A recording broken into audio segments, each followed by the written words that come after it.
la société guinéenne d'une cinquième colonne, prête à créer les conditions subjectives et objectives de la réussite d'une telle entreprise foncièrement antinationale et antipopulaire. Il est donc clair que toutes les puissances appartenant au camp international de l'impérialisme, ainsi que les groupes de colonialistes ou de capitalistes qui leur restent solidaires dans les activités subversives contre le progrès africain, ont utilisé leurs ramifications particulières dans la société guinéenne en invitant leurs adeptes, leur clientèle, à se livrer à des activités pouvant émousser au préalable la confiance du peuple guinéen dans son régime, dans ses responsables, saboter la réalisation des objectifs de bonheur retenus par le gouvernement et apporter au moment opportun leur appui à la phase active que représente l'agression elle-même. C'est dans le cadre de ces préparatifs que des camps de formation de mercenaires ont été créés tout autour de la Guinée, et particulièrement dans la zone de la Guinée-Bissau, encore occupée par l'ennemi. C'est dans le cadre de ces mêmes préparatifs que les mercenaires de la plume et les mercenaires des radios devaient, par leurs informations mensongères, s'employer à créer le doute dans l'opinion internationale sur le régime guinéen.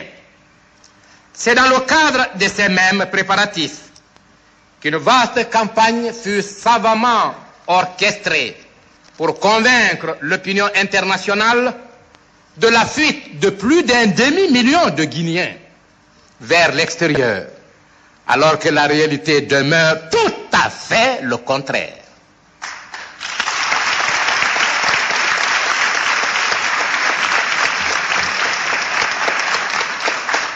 C'est-à-dire le retour au pays de plus de 200 000 Guinéens depuis notre accession à l'indépendance nationale.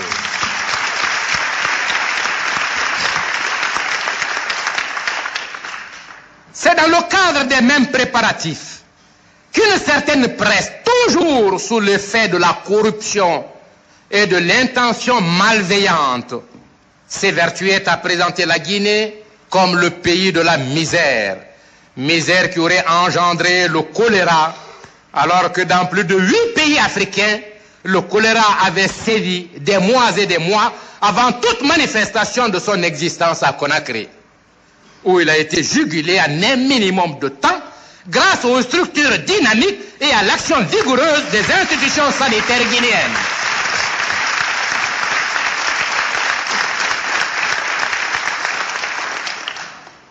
Tout comme si la presse impérialiste ne voulait pas présenter la Guinée comme le créateur du choléra. Dans le cadre des mêmes préparatifs, l'impérialisme faisait dire et écrire cyniquement par des journalistes inspecteurs à son service que rien ne va en Guinée, que le peuple est mécontent de son régime et qu'il n'attend que des libérateurs pour pouvoir respirer l'air de la liberté et jouir de sa dignité. Nous ne pouvons d'ailleurs citer toutes les manifestations d'hostilité, de dénigrement systématique, de mensonges grossiers qui ont été utilisés par une clique de mercenaires en vue de saper l'influence morale et le prestige politique de la révolution guinéenne dans le monde. Mais nous pouvons affirmer qu'en juillet et août 1970, une situation réactionnaire et même une tension contre-révolutionnaire avait été créée par certains cadres administratifs dans le but, c'est aujourd'hui très clair, de favoriser le succès de l'agression. Heureusement que le PDG veille sur la santé politique et morale du peuple.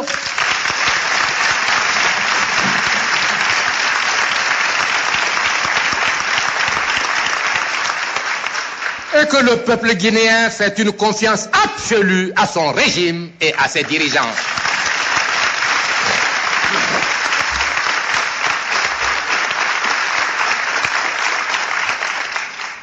C'est ainsi que la riposte de la révolution ne s'est pas fait attendre et que les traîtres qui étaient à la base de ces mécontentements avaient été dénoncés sans pitié et connus du peuple comme étant ses ennemis irréductibles de classe.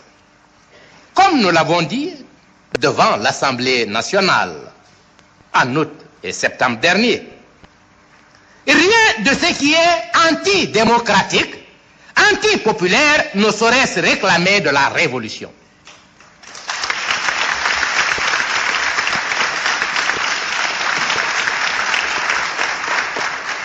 La 5e colonne intérieure, mise en mouvement par ses maîtres, travaillait donc à la recolonisation de notre pays, à la liquidation de son régime révolutionnaire et à l'avènement du néocolonialisme, avec ce que ce système comporte d'indignité, de disqualification, d'irresponsabilité et de malheur pour les classes laborieuses d'un pays.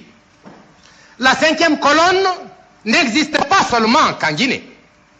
Elle est organisée aussi dans les autres États africains et jusqu'au niveau des cercles dirigeants des pays soumis au régime néocolonialiste, c'est-à-dire jusqu'au niveau des gouvernements. En effet, tous les cadres africains qui se sont enlisés dans la boue de la trahison anti-africaine, en se faisant les dociles instruments du néocolonialisme en Afrique, sont saisis d'inquiétude et même pris de panique devant les progrès vertigineux réalisés par et pour le peuple guinéen.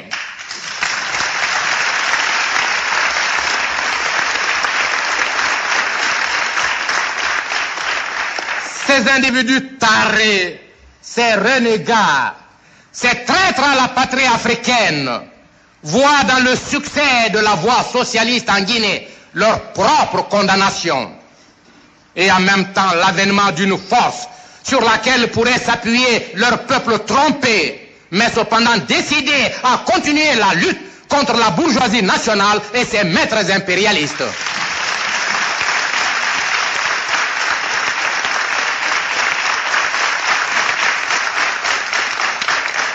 Les forces réactionnaires africaines, la bourgeoisie guinéenne, toutes soumises à partir des intérêts de classe aux puissances impérialistes, ont donc été toutes utilisées contre la révolution guinéenne, dont ils espéraient que la chute mettrait à l'abri leur sécurité politique et la pérennité de leurs privilèges illégaux et abusifs.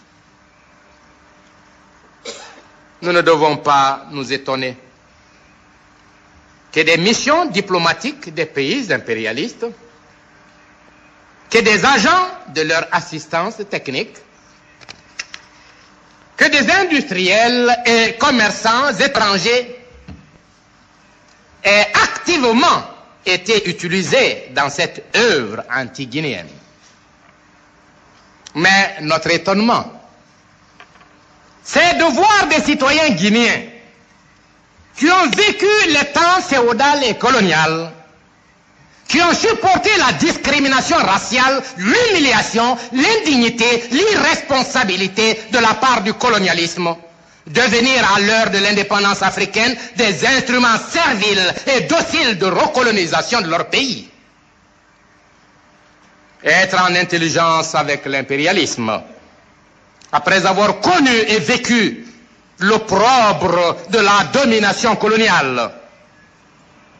L'attitude indigne de ces éléments tarés relève d'une affligeante déshumanisation en même temps que d'une haine inqualifiable à l'égard du peuple. À cette malheureuse constatation s'ajoute, non moins grande, l'indignation de voir que le mercenariat devient une nouvelle fonction dévolue à des Africains contre tout progrès de leur propre patrie. Le mercenariat est la honte de l'Afrique contemporaine, en même temps que la colonisation directe et indirecte, il doit définitivement disparaître.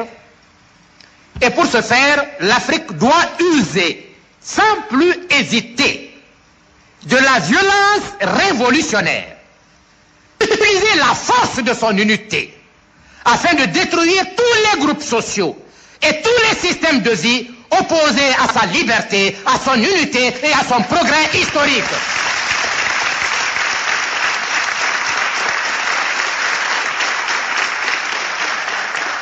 La tactique de l'agression. La date du 22 novembre choisie pour perpétrer l'agression à Conakry est bien la date du 80e anniversaire que le destin empêcha le général de Gaulle de fêter. Nous avons du vivant et lors des funérailles de ce grand Français rendu hommage à son patriotisme sincère, à son courageux nationalisme. Et voilà que certains de ses compagnons nous reprochent à nous notre volonté d'indépendance et de dignité.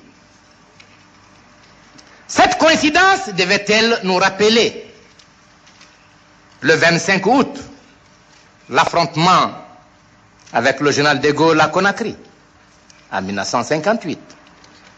Et le 28 septembre 1958, l'attitude courageuse du peuple guinéen relevant le défi au nom de la patrie africaine face au néocolonialisme naissant. Deux dates qui marquèrent de façon évidente l'opposition du peuple guinéen à toute mystification et à toute entreprise de type néocolonialiste. Ce qui nous amène à croire à cette interprétation du choix de la date de l'agression contre notre pays, c'est que des centaines de militaires guinéens qui ont, contre l'opposition de notre peuple, préféré le mercenariat en restant au service de l'armée coloniale française, utilisée à l'époque en Algérie, contre la lutte libératrice du peuple frère de ce pays, ont été organisés sous la bannière du colonialisme portugais pour participer cyniquement à l'attaque meurtrière contre leur propre patrie et le peuple laborieux qui les a engendrés. Nous ne savons à quel prix. Oui, des anciens militaires guinéens qui ont renoncé à leur nationalité guinéenne pour se rebaptiser français et qui, de surcroît, résident en France et au Sénégal, ont servi effectivement au recrutement et à l'entraînement militaire de mercenaires auxquels ils se sont joints sous le commandement des Portugais pour commettre le crime inqualifiable que constitue en ce reste du XXe siècle la guerre de reconquête coloniale par la méthode de la canonnière contre un État indépendant et souverain. Le choix de cette date présentée, du point de vue météorologique, un intérêt tactique évident. C'est en effet le temps de la brume opaque, réduisant la visibilité en cette période du dernier quartier lunaire. Ajoutons à ce facteur celui également considéré par les agresseurs comme propice à leur forfait, de l'état de fatigue consécutif au mois de carême dans un pays dont 90% des habitants adultes sont des musulmans observant le jeûne. La période choisie présentait pour les agresseurs un autre intérêt. En effet, en novembre, les militants en uniforme de l'armée populaire guinéenne, contrairement à l'improductivité des troupes coloniales et mercenaires, sont activement occupés dans les diverses unités de production créées et gérées par notre armée, notamment dans les travaux de génie civil et d'agriculture où sont efficacement utilisés la plupart des militaires guinéens. Voici quelques éléments de cette tactique dont les envahisseurs espéraient tirer de gros avantages. Petit A, la surprise. B, le maquillage des mercenaires européens en nègres bon teint. C, l'habillement des mercenaires en uniforme de l'armée populaire guinéenne en vue de créer la confusion. Dès le débarquement simultané de divers groupes d'incursionnistes fortement armés en divers endroits des côtes de la presqu'île de Conakry. Et l'occupation prioritaire de la centrale électrique et la coupure du courant pour plonger la ville dans l'obscurité totale. F. L'installation des mercenaires à leur point d'attaque avant le commencement des tirs d'artillerie à partir des bateaux croisant dans nos eaux territoriales. H. L'ouverture de nouveaux fronts de combat au nord du pays, quelques jours après l'attaque de Conakry, ce qui aurait, pensé l'élément, motivé l'envoi de nos bataillons de l'intérieur en renfort sur la capitale, facilitant ainsi l'entrée et l'occupation du pays à partir des frontières de Gawal et de Koundara par les troupes portugaises, appuyées et fortement renforcées par d'autres éléments des troupes coloniales régulièrement baptisées en la circonstance de troupes d'action militaire guinéens en exil. Réaction à l'agression. Sur le plan national, la population de Conakry a fait montre d'un extraordinaire sang-froid et de courage. Aussitôt connu l'attentat perpétré par les forces impérialo-colonialistes contre la capitale guinéenne, la population mobilisée dans un éclair de conscience patriotique, doublé d'une profonde indignation, s'armant de fusils, de coupe-coupe, de sabres, de flèches empoisonnées, voire de pilons ou de tout autre moyen de défense pour se joindre aux forces de l'armée populaire guinéenne, de la gendarmerie, de la police, de la sécurité